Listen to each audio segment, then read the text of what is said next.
The morning sun burned white-hot over Fort Yuma, Arizona Territory, in the summer of 1872. When Owen Vance first saw the woman collapse to her knees in the dust, twin wooden buckets spilling precious water across the parched earth like liquid diamonds.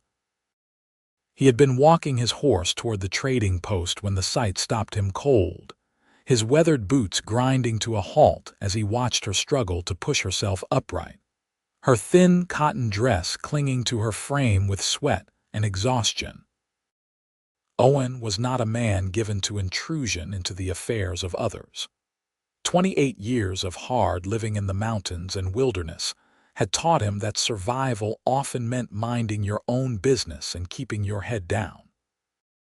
But something about the way this woman trembled as she reached for the empty buckets, something about the determined set of her shoulders despite obvious exhaustion, made him hand his horse's reins to a nearby boy and stride across the dusty street without conscious thought. She did not notice him approaching until his shadow fell across her, blocking out that merciless sun. When she looked up, Owen found himself staring into the most striking hazel eyes he had ever seen, eyes that held both pride and desperation in equal measure. "Madam," he said, his voice rough from disuse. He spent most of his time alone in the mountains, trapping and hunting, and conversation was not something he practiced often. "Those buckets look mighty heavy. Where are you taking them?" The woman pushed a strand of dark brown hair from her face, leaving a streak of dust across her cheek. She could not have been more than 23 or 24, though the harsh Arizona sun had begun to leave its mark on her fair skin. "I can manage," she said, but her voice wavered with exhaustion that betrayed her words. Owen crouched down, his muscled frame folding with easy grace despite his size. Up close, he could see the blisters on her hands, some fresh and others half-healed, evidence of weeks or months of this same journey. "I reckon you can," he said quietly, "but that does not mean you should have to." Before she could protest, he picked up both buckets in one hand as easily as if they weighed nothing at all. Years of hauling pelts and breaking trail through mountain passes had built layers of muscle across his shoulders and arms that made light work of burdens that would break most men. His chest strained against the worn fabric of his shirt as he stood, and he saw something flicker in her eyes before she quickly looked away. "Where are we going?" he asked simply. She hesitated, and he could see the internal struggle playing out across her face. Pride warred with practicality, and practicality won. "Half a mile east," she said quietly. "There's a small cabin. My husband bought the land before he died last winter, left me with the claim and not much else." Owen did not ask more questions.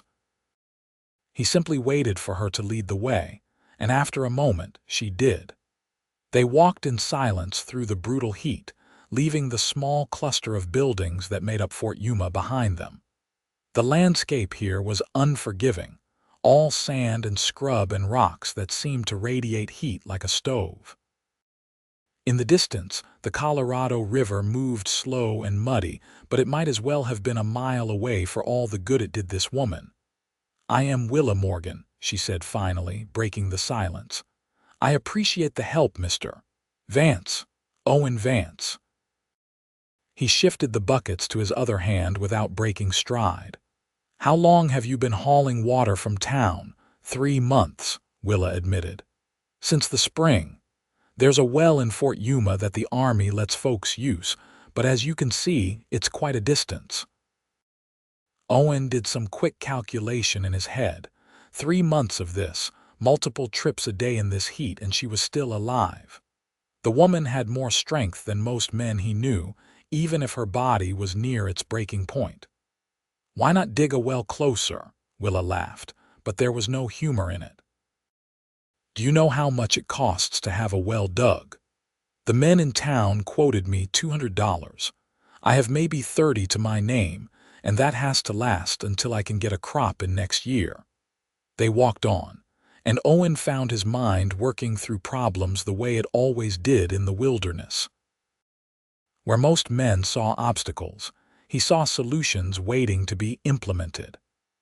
It was what had kept him alive through winters that killed stronger men, through situations that would have broken others.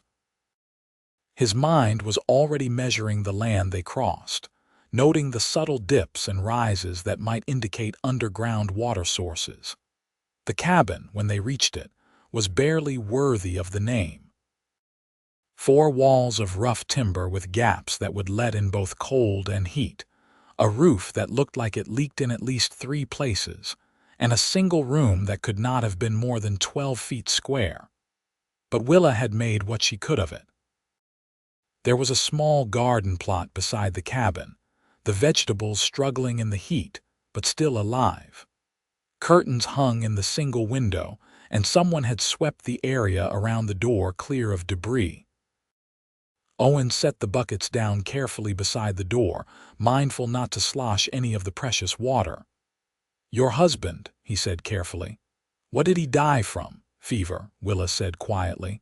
"We had only been here a month. He went into town and came back sick. 3 days later he was gone." She looked at the cabin with an expression Owen could not quite read. "We were supposed to build something together. A real ranch, maybe. He had big dreams." "And now they are your dreams," Owen said. "It was not a question. I suppose they are." Willa turned to face him fully. The sun was behind her now, casting her face in shadow, but he could hear the determination in her voice. "I will not give up this land. Everyone in town says I should sell it and move back east, find family or get work as a seamstress or a cook. But this is mine. The only thing I have ever truly owned." Owen understood that feeling. He had been on his own since he was 16, when his father died in a mining accident, and his mother followed 6 months later from grief and consumption. The mountains had become his home because they asked nothing of him except respect and hard work. He could see that same fierce independence in Willa, that same need to prove that she could survive on her own terms. "Miss Morgan," he said slowly, "I have spent the last 12 years living in the mountains. I know rock and soil. I know how to find water where other men see only dust. If you would allow it, I could dig you a well." Willa stared at him. "I told you I cannot afford." "I am not asking for money," Owen interrupted. "I am asking for permission to help." "Why?" The question came out sharp, suspicious. "You don't know me. Why would you offer something like that?" Owen considered the question, trying to find words for something he did not fully understand himself. "Because you remind me of a sapling I saw once, growing out of solid rock halfway up a mountain. By all rights it should have died, but it had found a way to sink roots where there was barely a crack. It was the stubbornest, toughest thing I had ever seen." He met her eyes directly. "I admired that tree. I reckon I admire you the same way." For a long moment, Willa said nothing. Then she stepped closer, studying his face as if trying to see past his words to his true intentions. Whatever she saw there must have satisfied her, because she nodded slowly. "If you are truly offering, I would be a fool to refuse. But I insist on paying you somehow. I can cook, I can mend clothes, I can feed me supper while I am working," Owen said. "That is payment enough." They shook hands on it, her small, calloused palm disappearing into his larger grip. Owen felt something pass between them in that moment, a connection he could not name but knew was significant. When she pulled her hand away, he found himself already missing the contact. "When can you start?" Willa asked. Owen looked around the property, his experienced eyes already mapping out the best location. "Tomorrow morning. I will need to gather some tools, but I have most of what I need back at my camp. There is a spot about 30 yards from your cabin that looks promising. The ground dips slightly there, and I see more green in the scrub. That usually means water is closer to the surface. You can really tell all that just by looking. Yes, madam, it is what I do. Owen glanced at the sun, measuring the time. I should head back. I will be here at first light with my equipment. Mr. Vance, Willa called as he turned to go. When he looked back, she had one hand shading her eyes against the sun, but he could see the slight smile on her face. Thank you, truly. Owen nodded and began the walk back to town. His horse was still at the trading post, and he needed to gather supplies. But more than that, he needed to think. In the space of an hour, his plans had changed completely. He had come to Fort Yuma to trade his furs and buy supplies before heading back into the mountains for the summer. Now he found himself committed to staying, at least for a few weeks, to help a woman he barely knew. The strange thing was, he did not mind. In fact, as he walked through the heat back toward town, Owen Vance found himself already looking forward to tomorrow morning. That night, camped on the outskirts of Fort Yuma, Owen laid out his tools and took inventory. He had a sturdy shovel, a pickaxe, a crowbar for breaking through rock, and various other implements he had accumulated over years of mountain living. Digging a well would take time and brutal labor, but he had both in abundance. What surprised him was how much he wanted to do this, how the thought of Willa's face when she had clean water close to her home filled him with a warmth that had nothing to do with the desert heat. He was up before dawn, his body accustomed to rising with the first hint of light. By the time the sun broke over the horizon, he was already walking toward Willa's cabin, his tools balanced across his broad shoulders. The weight was considerable, but years of carrying heavy packs through mountain terrain had prepared him for far worse. Willa was awake when he arrived, and Owen caught the smell of coffee and cornbread on the morning air. She came to the door when she heard his approach, wearing a different dress than yesterday but equally worn and patched. Her hair was pulled back in a practical braid, and she looked more rested than she had the day before. I was not sure you would really come, she admitted as he set down his tools. I said I would, Owen replied simply. To him, there was nothing more to say. A man's word was either good or it was not, and his was good. They shared a breakfast of cornbread and coffee, sitting on 2 wooden crates outside her cabin. The food was simple but well prepared, and Owen found himself eating more than he usually did in the mornings. Willa watched him with an expression of satisfaction, seeming pleased that he appreciated her cooking. So where do we start? She asked when the meal was finished. Owen raised an eyebrow. You do not think I am going to sit inside while you do all the work, do you?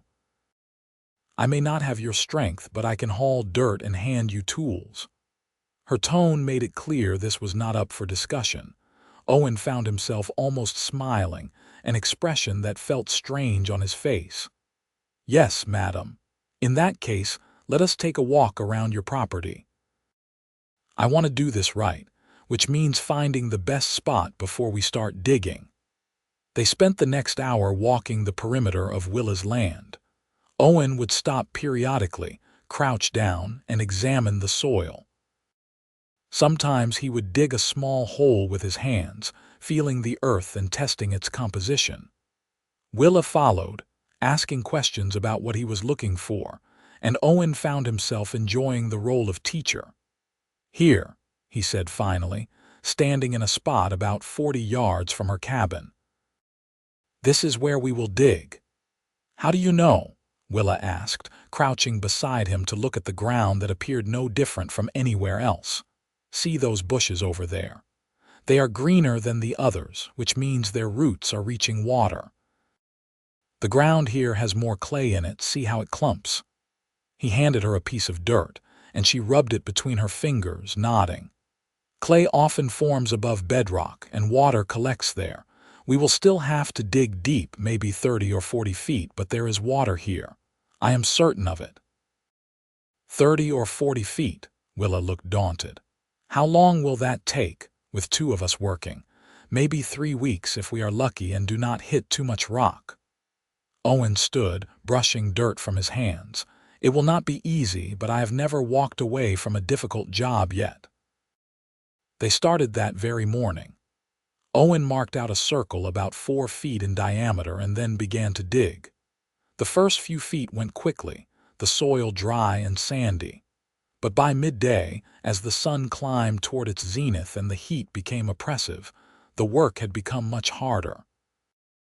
Owen had stripped down to his undershirt, the fabric dark with sweat, his muscles standing out in sharp relief as he drove the shovel into increasingly stubborn earth. Willa worked alongside him, hauling away buckets of dirt and making sure he had water to drink. Owen found himself impressed by her stamina. Many women of his acquaintance would have fainted in this heat, but Willa kept pace, her face red from exertion but her eyes determined. By late afternoon, they had excavated a hole roughly 6 feet deep.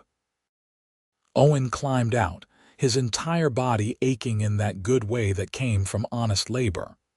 "That is enough for today," he said. "If we push too hard at the start, we will burn out before we are halfway done."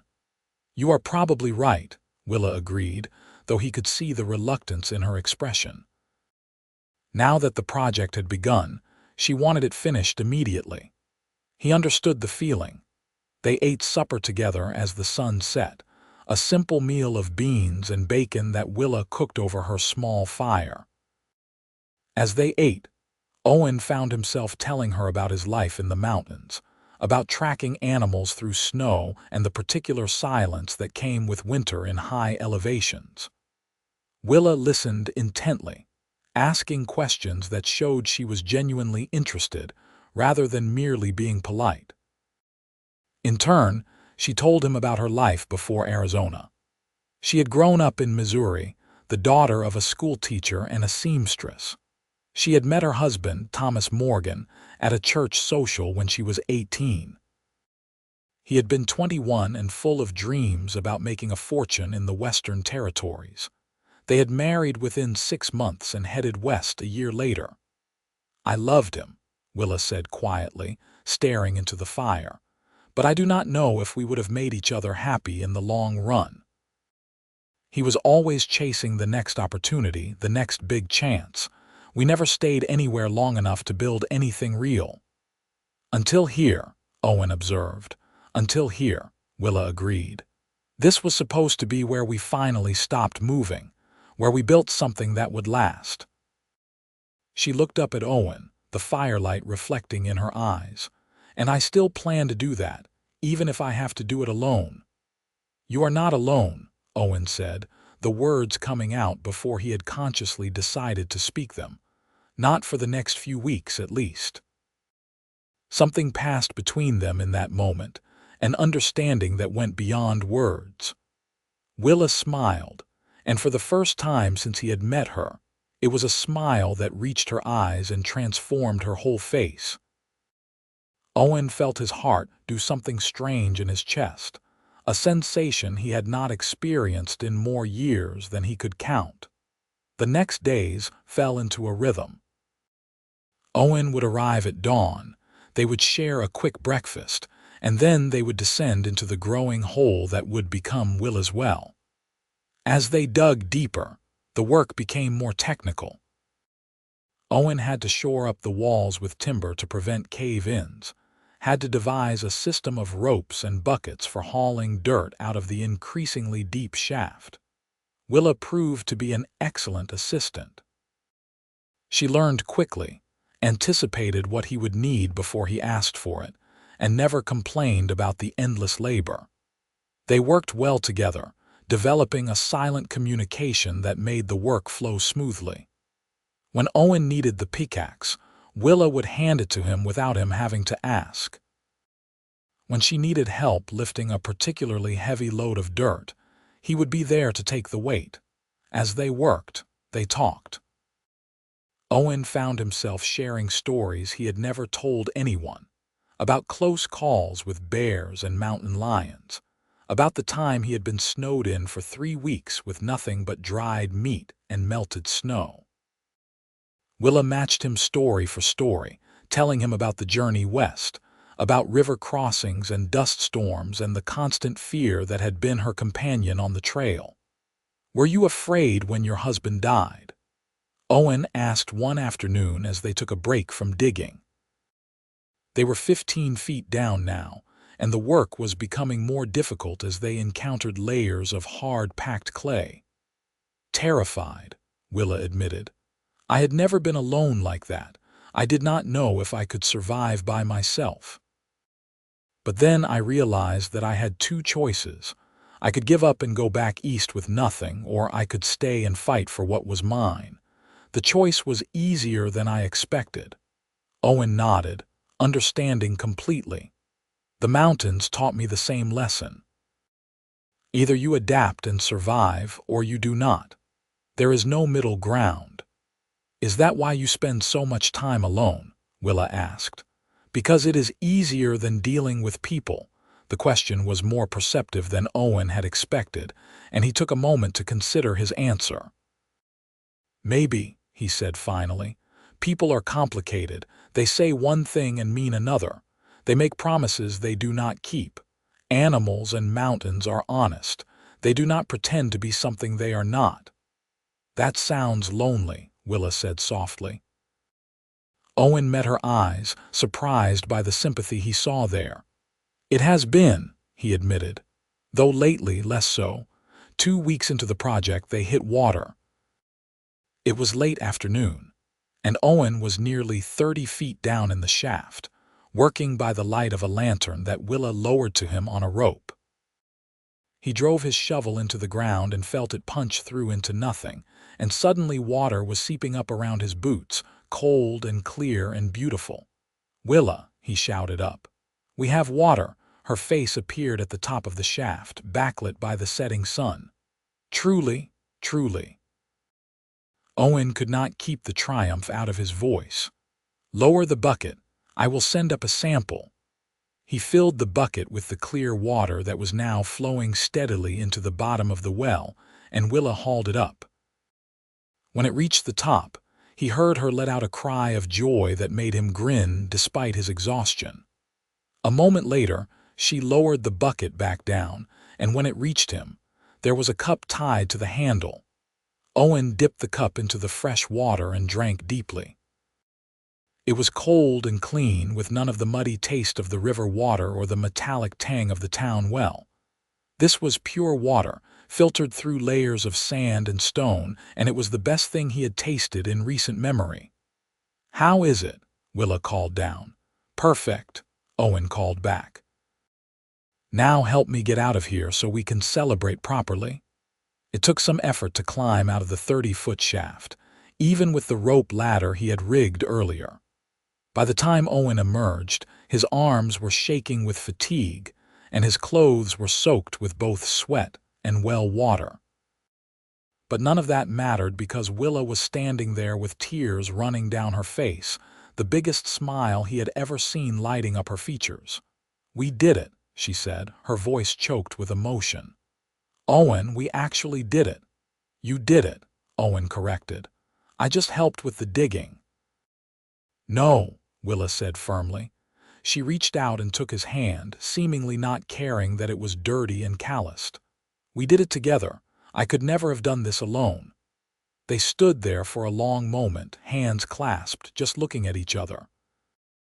Owen was intensely aware of every point where their skin touched, of the way the setting sun caught gold highlights in her brown hair, of the fact that she was standing closer than strictly necessary. His heart was pounding in a way that had nothing to do with physical exertion. "Willa," he said quietly, "I need to tell you something." "What?" Her voice was barely above a whisper. Owen started, but the words stuck in his throat. He had faced down grizzly bears with more courage than this, but somehow telling this woman how he felt seemed more terrifying than anything the wilderness had ever thrown at him. "I am glad I met you." It was not what he had meant to say, but it would have to do for now. Willa's expression softened, and she squeezed his hand gently. "I am glad, too. More glad than you know. They had a celebration supper that night, with Willa breaking out supplies she had been hoarding for a special occasion. There was real flour for bread, a precious piece of salt pork for flavoring, and even a small amount of sugar for the coffee. They ate well, laughing and talking as the stars came out overhead. "What happens now?" Willa asked eventually. The food was gone, and they were sitting in comfortable silence, watching the fire burn down to embers. "With the well, I mean. I need to finish it properly," Owen explained. "Line the walls with stone to prevent collapse, build a proper cover and bucket system, maybe another few days of work." He hesitated, then added, "After that, I suppose I will head back to the mountains." "Oh," Willa's voice was small. "Of course. You have your own life to get back to." Owen stared at the fire, trying to find the courage to say what was really on his mind. "Unless," he said slowly, "unless there was a reason to stay."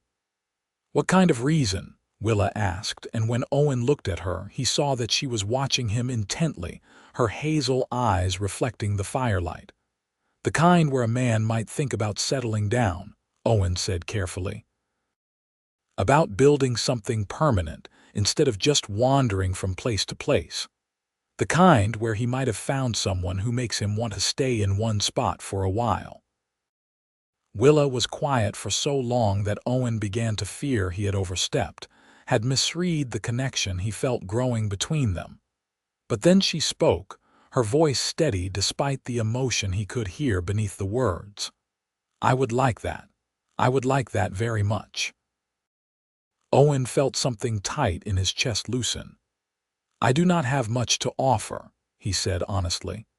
"I have money saved from years of trapping, but I am not a wealthy man. I am better with animals and trees than I am with people. I have spent more time in the wilderness than in civilization, and I do not always know the right thing to say." "Owen," Willa interrupted gently, "you built me a well. You have shown me more kindness in 2 weeks than most people show in a lifetime. You work harder than any man I have ever known, and you have never once made me feel weak or incapable even when you were doing things I could not. If you think I care about wealth or fancy words after that, then you do not know me very well." "I want to know you better," Owen said. "I want to know everything about you. What makes you laugh, what you dream about, what you want from life. I want to wake up next to you and go to sleep with you beside me. I want to help you build this ranch you are dreaming of, and I want to be part of whatever future you are creating here." Willa stood up, and for a moment Owen thought she was going to walk away. Instead, she moved around the fire to where he sat and held out her hand. When he took it, she pulled him to his feet so they were standing face to face, close enough that he could see the pulse beating at her throat, could smell the scent of soap and sunshine that clung to her skin. "Owen Vance," she said clearly, "I think I am falling in love with you. I think I have been since the moment you picked up those water buckets without being asked, since you offered to dig a well without expecting payment, since you treated me like an equal partner instead of a helpless woman who needed to be coddled. So if you are asking if you can stay, if you are asking if I want to build something with you, then my answer is yes. Absolutely yes." Owen felt his breath catch. "I am falling in love with you too," he said, the words feeling both foreign and completely right. "I think I started the moment I saw you refuse to give up, even when you were at the end of your strength. You are the strongest person I have ever met, Willa Morgan, and I would be honored to stand beside you." She reached up and cupped his face with both hands, her palms rough from labor but infinitely gentle. "Then kiss me, you foolish mountain man, before I lose my nerve." Owen did not need to be told twice. He lowered his head and pressed his lips to hers, tentatively at first, then with growing confidence as she responded. Her arms wound around his neck, and his hands found her waist, pulling her closer until there was no space between them. The kiss deepened, becoming something urgent and passionate, a physical manifestation of the feelings that had been building between them for weeks. When they finally broke apart, both breathing hard, Owen rested his forehead against hers. "I have never felt this way before," he admitted. "It scares me a little." "Me too," Willa whispered. "But I think anything worth having is a little scary." They stood there for a long time, wrapped in each other's arms while the fire burned down and the stars wheeled overhead. Eventually, Owen reluctantly pulled away. "I should go back to town," he said. "It would not be proper for me to stay." Willa smiled, though he could see the disappointment in her eyes. Always the gentleman. "Very well, but tomorrow we finish that well together, and then we talk about the future." "Tomorrow," Owen agreed. The next few days were some of the happiest of Owen's life. They finished the well, lining it carefully with stones that Owen hauled from a dry creek bed a mile away. He built a cover and a pulley system that would make drawing water easy even for Willa alone. When it was complete, they stood back and admired their work with shared pride. But more than the physical labor, Owen treasured the conversations they had as they worked. They talked about everything and nothing, learning each other's stories and dreams. Willa told him about her desire to have a real home, something permanent after years of moving from place to place. Owen shared his love of the mountains, but also his growing realization that he was tired of being alone. "I never understood before why men gave up the freedom of the wilderness to settle down," Owen said one afternoon as they sat by the completed well, sharing lunch. "Now I am beginning to see the appeal." "You would not miss it?" Willa asked. "The mountains, the solitude." "I would miss the mountains," Owen admitted, "but I could visit them, maybe trap in the winter when the ranch work is slower. As for the solitude," he reached over and took her hand, "I have discovered that I prefer your company to silence." Willa blushed, something Owen found absolutely charming. "Smooth talker," she teased. "I am serious," Owen said.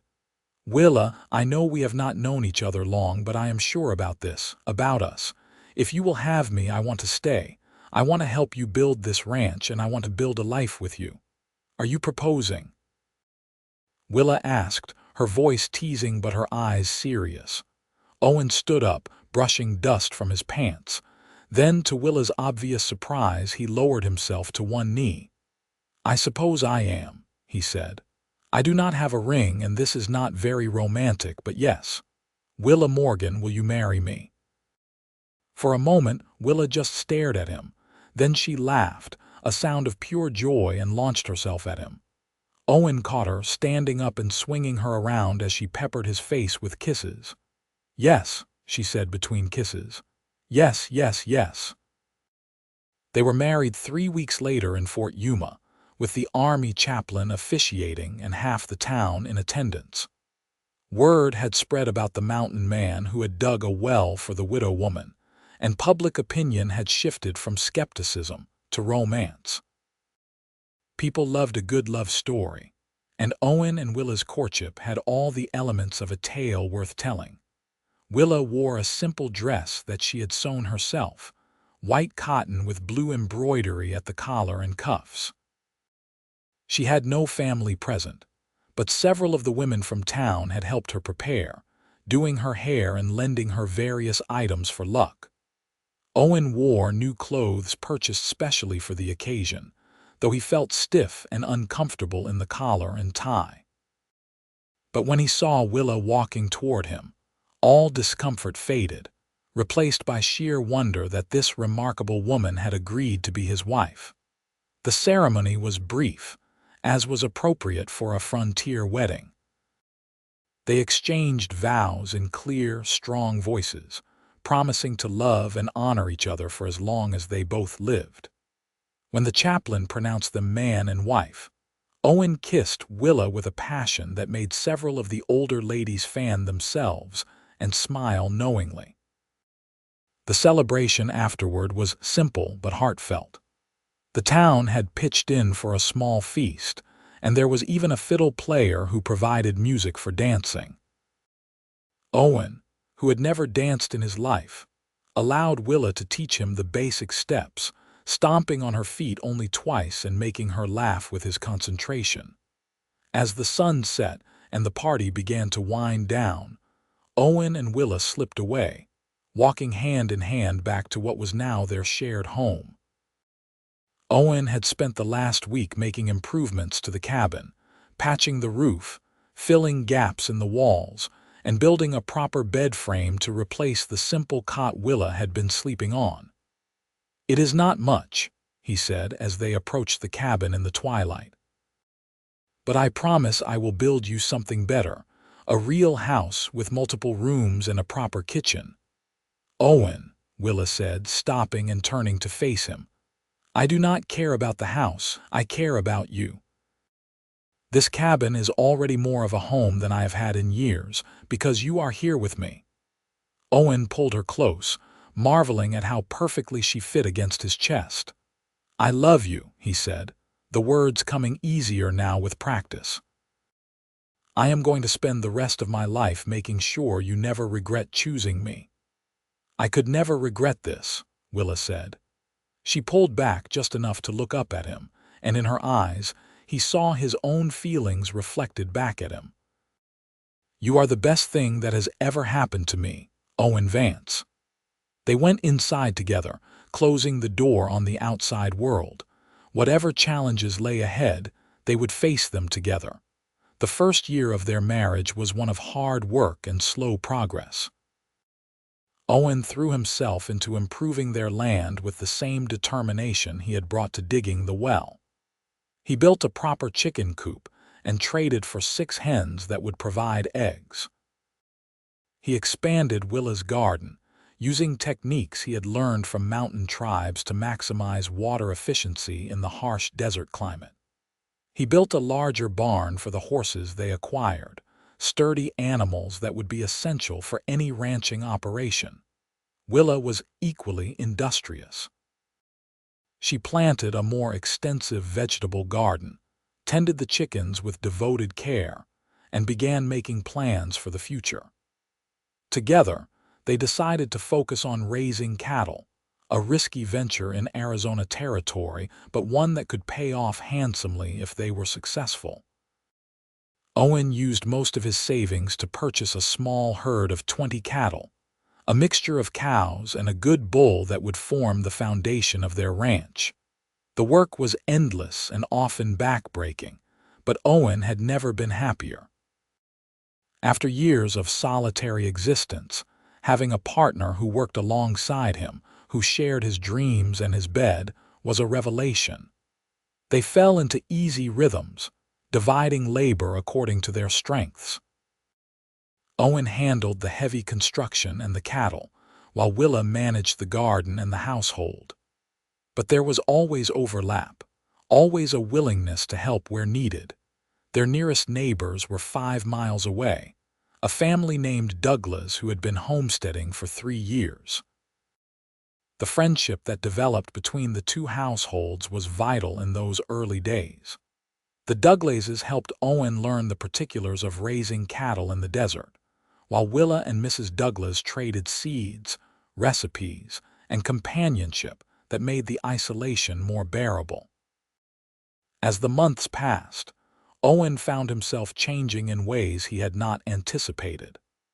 The solitary mountain man who had preferred silence and his own company discovered that he enjoyed conversation, enjoyed sharing meals and evenings with his wife. He found himself laughing more, a sound that had been rare in his previous life. Willa brought out a side of him he had not known existed, a gentleness and capacity for affection that surprised them both. "You are not the gruff mountain man I first met," Willa teased him one evening as they sat outside, watching the stars.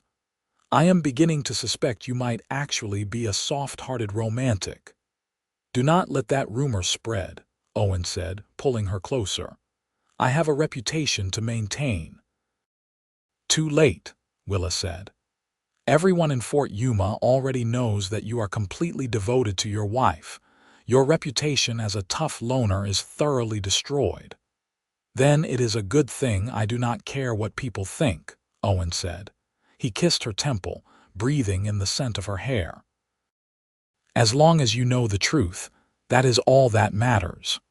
The truth was that Owen would do anything for Willa. He had proven it by digging her a well, by staying when every instinct told him to retreat to the safety of the mountains, by opening his heart to love when he had thought himself incapable of such feelings. And he would continue to prove it every day for the rest of his life. Spring of their second year together brought unexpected joy.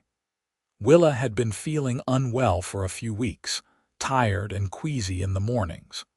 When she confided this to Mrs. Douglas during a visit, the older woman had smiled knowingly and suggested a possible cause. A week later, after Willa had missed her monthly courses twice, they confirmed what they both had begun to suspect. "I am with child," Willa told Owen one evening, her voice a mixture of excitement and nervousness. "We are going to have a baby." Owen felt his knees actually go weak and he had to sit down. "A baby," he repeated, the words not quite sinking in. "We are going to have a child. Are you happy?" Willa asked, watching his face anxiously. "I know we had not really discussed children yet, and I know the timing is not perfect with the ranch still getting established." But Owen crossed the room in 2 strides and pulled her into his arms, holding her as gently as if she were made of glass. "Happy does not begin to cover it," he said, his voice rough with emotion. "Willa, you have given me everything I never knew I wanted. A home, a purpose, love, and now a child. I am the luckiest man alive." Relief flooded Willa's face and she hugged him back fiercely. "I was so worried you might think it was too soon or that it would be a burden." "Never," Owen said firmly. He pulled back just enough to look at her, his large hands framing her face. "You could never be a burden and neither could our child. We will make this work, Willa. Together, we can do anything." The pregnancy changed things, though not in the ways Owen expected. He became even more protective, constantly worried that Willa was working too hard or pushing herself too much. She bore his hovering with patient amusement, gently reminding him that women had been having babies since the dawn of time, and that she was perfectly capable of continuing her normal activities. Still, Owen could not help but take on more of the physical labor, refusing to let Willa lift anything heavy or spend too long in the harsh sun. He built her a shaded porch so she could sit comfortably outside, and he made sure she had plenty of water from the well he had dug, the same well that had brought them together. As summer turned to fall and Willa's belly grew round with their child, Owen worked on preparing the cabin for its newest occupant. He built a cradle from carefully selected wood, sanding it until it was as smooth as silk so that no splinters could harm delicate baby skin. He chinked every gap in the cabin walls to keep out drafts. He made sure they had ample supplies of everything they would need, from blankets to food stores. The baby came in late November, during a cold snap that was unusual for Arizona territory.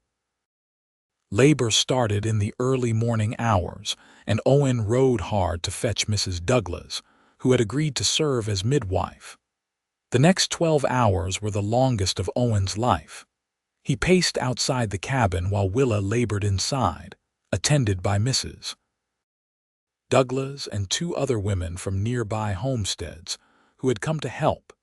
Every cry of pain from inside the cabin made Owen flinch, made him want to break down the door and somehow take Willa's suffering onto himself. He had faced death multiple times in the wilderness without flinching, but hearing the woman he loved in pain nearly broke him. Mr. Douglas, who had accompanied his wife, stood with Owen and offered what comfort he could. "It is always hard, hearing them in pain," Douglas said quietly. "But women are stronger than we give them credit for. Your Willa will be fine." Owen wanted to believe him, but fear was a cold knot in his stomach. What if something went wrong? What if he lost her? The thought was unbearable. Finally, as the sun was setting and painting the sky brilliant shades of orange and red, a new sound joined Willa's cries, the wail of a newborn baby. Owen's head jerked up, and he stared at the cabin door as if he could see through it. A moment later, Mrs. Douglas emerged, smiling broadly. "You have a son," she announced. "A big, healthy boy with a set of lungs that will keep you awake for months, and your wife is fine. Tired, but fine." Owen did not wait to hear more. He rushed inside to find Willa lying on their bed, pale and exhausted but smiling. In her arms was a tiny bundle wrapped in blankets, and when Owen approached, she turned the blanket back to reveal a red, wrinkled face topped with dark hair. "Meet your son," Willa said softly. Owen reached out with trembling hands and carefully took the baby from her. The child was so small, so impossibly fragile that Owen was terrified he might break him. But as he held his son for the first time, looking down at the tiny face, he felt a surge of emotion so powerful it nearly drove him to his knees. "He is perfect," Owen whispered. "Willa, he is absolutely perfect. We need to name him," Willa said. She was watching Owen with an expression of pure love, seeming to find as much joy in his reaction as in the baby himself. They had discussed names over the past months, debating various options without ever quite settling on one. Now, holding his son, Owen knew exactly what the boy should be called. "Thomas," he said. "After your first husband, he brought you here to this place where we met. Without him, we would never have found each other. Our son should carry his name." Tears spilled down Willa's cheeks, but she was smiling. "Thomas Vance," she said, testing the name. "Yes, that is exactly right." Owen carefully returned the baby to Willa's arms and then stretched out on the bed beside them, mindful not to jostle her. For a long moment, the three of them lay there in the dimming light, a new family complete and whole. Thomas Vance proved to be a healthy, vigorous child who grew quickly and kept his parents constantly busy. The first months were exhausting, with the baby waking multiple times each night to feed. Owen took on even more of the ranch work so that Willa could rest when the baby slept, and he learned to function on very little sleep himself. But despite the exhaustion, Owen had never been more content. There was something profound about sitting in the early morning darkness, holding his son while Willa slept, feeling the baby's heartbeat against his chest. These quiet moments when the world was still and it was just the two of them became precious to Owen. As Thomas grew, so did the ranch. The cattle herd expanded, thriving despite occasional difficulties with water and grazing. Owen proved to have a natural gift for animal husbandry, able to sense when a cow was sick before obvious symptoms appeared, knowing instinctively where to find the best grazing. The same skills that had made him an excellent trapper served him well as a rancher. By the time Thomas was walking, the Vance Ranch had become one of the more successful operations in the area. They had expanded their land claim, purchased more cattle, and even hired occasional help during busy seasons. The rough cabin had been expanded and improved, with 2 additional rooms and a real kitchen that made Willa's eyes light up with joy. The well that Owen had dug remained the heart of their homestead, a constant reminder of how they had come together. He maintained it carefully, making sure the stones stayed secure and the water remained clean. Sometimes, when he was drawing water, Owen would remember that first day he saw Willa stumble under the weight of those heavy buckets. It seemed like a lifetime ago now, though it had been only a few years. Life was not without its challenges. There were droughts that tested their water supply and their cattle's survival. There were harsh winters that came unexpectedly to the desert, forcing them to bring animals close to the homestead, and use precious hay stores.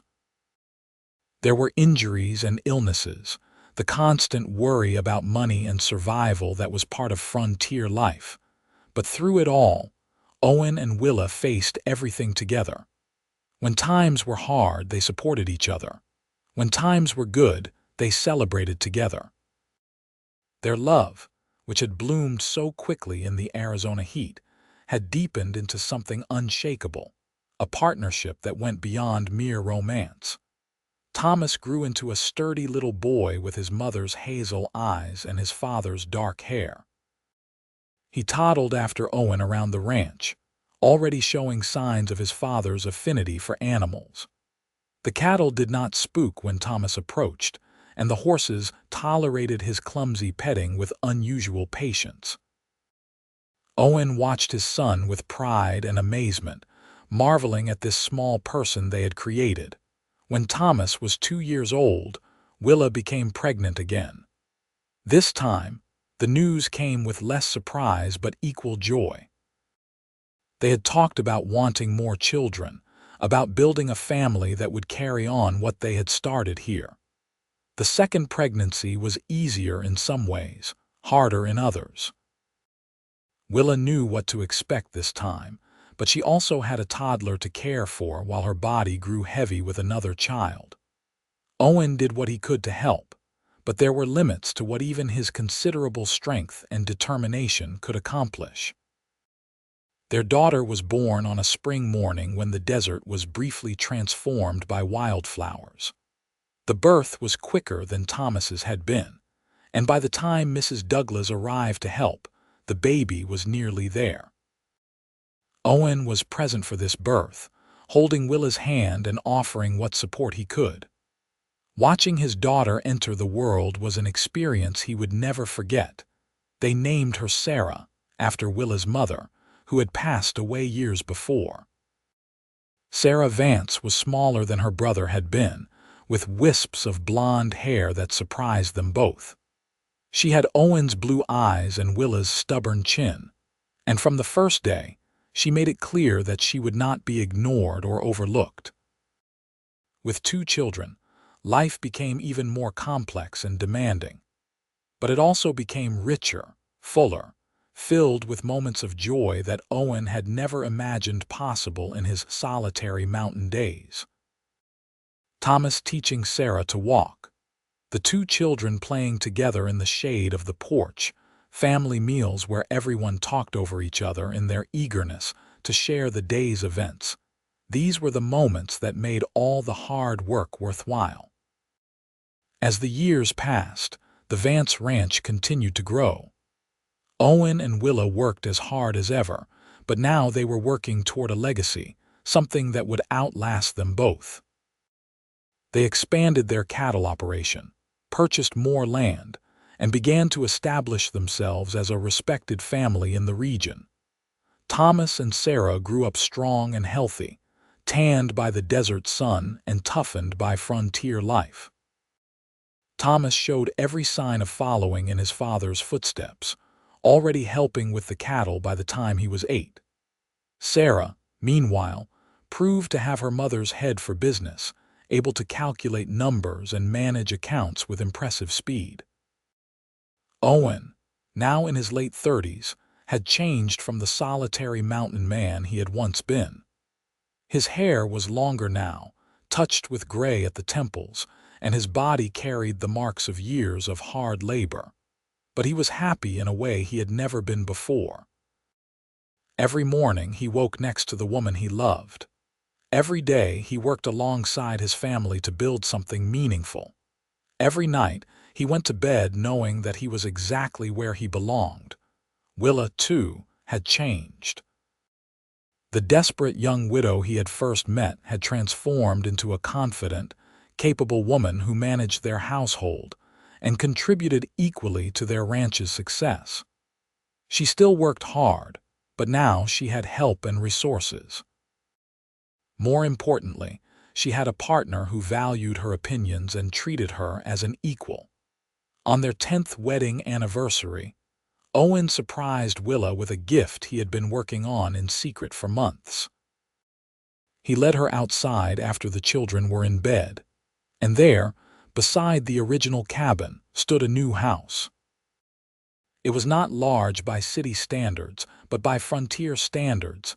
It was impressive. 2 stories with 4 bedrooms, a proper parlor, a dining room, and a kitchen that was Willa's dream come true. "Owen," Willa breathed, staring at the structure. How did you? I have been working on it in every spare moment for the past year," Owen admitted. "I wanted to surprise you.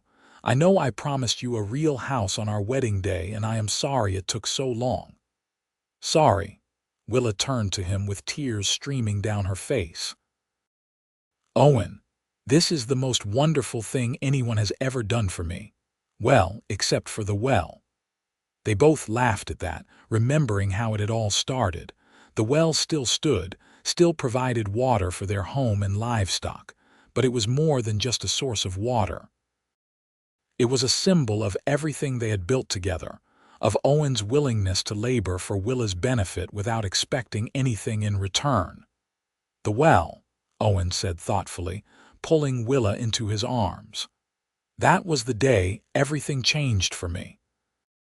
I saw you stumble and something in my chest shifted. I knew I had to help you, even though I did not understand why at the time. And I saw a man who would offer help without being asked, who would keep his word without fail," Willa said. "I think I started falling in love with you that very first day, even though I was too stubborn to admit it." "We were both stubborn," Owen agreed. "But we were also both looking for something, even if we did not know what it was. Turns out we were looking for each other." They stood there in the moonlight, holding each other, while inside the new house their children slept and their future waited to unfold. It was a perfect moment, the kind that Owen tried to memorize, to hold on to forever. The years continued to pass, bringing changes and challenges, but also joy and growth. Thomas grew into a strong young man, every bit as tall and muscled as his father, with the same quiet competence and natural affinity for the land. Sarah became a beautiful young woman, sharp-minded and quick-witted, with dreams of expanding the family ranch into something even larger. Owen and Willa aged together gracefully, their love deepening with each passing year. The passion of their early days together had matured into something even more profound, a partnership built on mutual respect, shared experiences, and unwavering commitment. They still held hands when they walked, still sought each other out first thing in the morning and last thing at night. The ranch they had built together had become one of the most successful operations in southern Arizona territory. What had started as a widow's struggling land claim had transformed into a thriving enterprise that employed several ranch hands and managed hundreds of head of cattle. Their brand was known and respected, their word trusted in business dealings throughout the region. But for all their success, Owen never forgot where it had all started. He maintained the original well himself, refusing to let anyone else take on the task.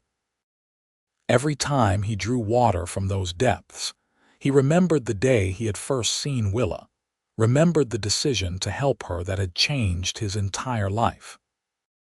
One evening, when Owen was 52 and Willa was 47, they sat together on the porch of their house, watching the sun set over land they had tamed together. Thomas was managing the ranch now, preparing to take over completely when Owen decided to step back. Sarah had married a good man from Fort Yuma, and they were building their own homestead nearby. The future of the Vance family was secure. "Do you ever miss it?" Willa asked quietly, breaking into Owen's thoughts. "The mountains, the solitary life." Owen considered the question, really thought about it. "Sometimes I miss the mountains," he admitted. "The silence, the simplicity, but I do not miss being alone, not for a single moment. Everything good in my life came from the day I decided to stop being a solitary mountain man and start being part of something larger." "You gave up a lot for me," Willa said. "Your freedom, Your wandering life.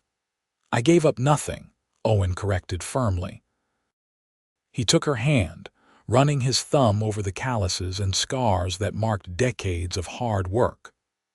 I traded loneliness for love, aimless wandering for purpose, an empty existence for a full life. If that is not the best deal a man ever made, I do not know what is. Willa leaned her head on his shoulder, and they sat in comfortable silence as the stars began to appear. Somewhere nearby, they could hear Thomas calling instructions to the ranch hands. In the distance, smoke rose from Sarah's homestead, a sign that another generation was building their own dreams. "Tell me again," Willa said softly, "about the day we met." Owen smiled. It was a story they had told countless times to each other and to their children, but he never tired of recounting it, of remembering that pivotal moment when their lives had intersected. "I was walking toward the trading post," he began, his voice taking on the cadence of a well-loved tale, "leading my horse and thinking about nothing in particular.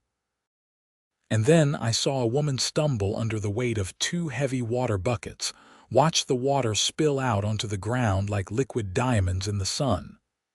And you stopped," Willa prompted, as she always did. "And I stopped," Owen agreed. "Because even though I was a solitary mountain man who minded his own business, something about you made me want to help. So I carried your water, and then I built you a well so you would never have to struggle like that again.